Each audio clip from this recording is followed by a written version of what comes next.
لاہور کے ایک معروف چلڈرن ہسپتال سے ایک ایسی خبر سامنے آئی جس نے انسانیت کا سر شرم سے جھکا دیا۔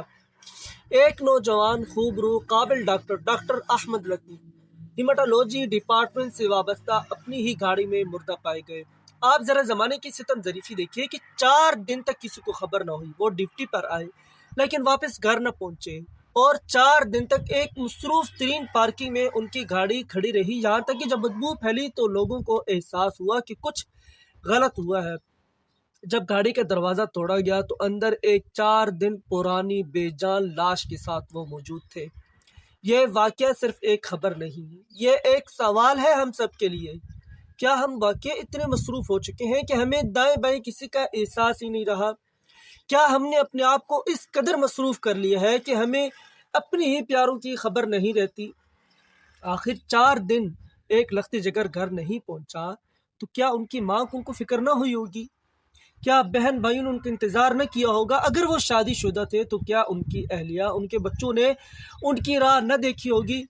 یا شاید ہم سب نے یہ مان لیا ہے کہ وہ مصروف ہوگا؟ اسپتال میں کیا کسی نے یہ محسوس ہی نہیں کیا کہ ایک ڈاکٹر آخر 4 دن سے نظر نہیں آ رہا؟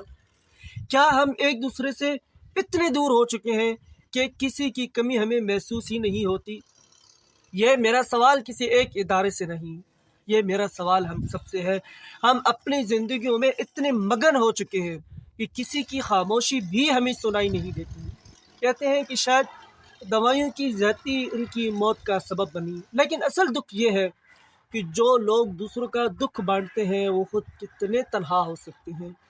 ڈاکٹر احمد لطیف کا یوں چلے جانا صرف ایک خاندان کا نقصان نہیں بلکہ ہم سب کے لیے لمحہ فکریہ ہے۔ تو آج سے ہمیں یہ رک کر سوچنا ہوگا، کیا ہم اپنے ارد گرد لوگوں کی خبر رکھتے ہیں؟ کیا ہم نے کبھی کسی کو صرف ایک کال کر کے پوچھا آپ ٹھیک ہیں، آپ خیریت سے ہیں؟ کیا ہم نے کبھی اتنا بھی کیا؟ یاد رکھیں، کبھی کبھی کسی کو صرف آپ کی ایک کال یا ایک پیغام کی ضرورت ہوتی ہے۔ تو میری گزارش ہے، آئیں اپنے رشتوں کو دوبارہ زندہ کریں، اپنے لوگوں کی خبر رکھیں کہ کہیں ایسا نہ ہو کہ کوئی ہمارے قریب ہو اور ہم اس کی خاموشی بھی نہ سن سکیں۔ اللہ تعالیٰ ڈاکٹر احمد لطیف کی مغفرت فرمائے اور ہمیں احساس عطا فرمائے کہ ہم ایک دوسروں کے لیے زندہ رہیں۔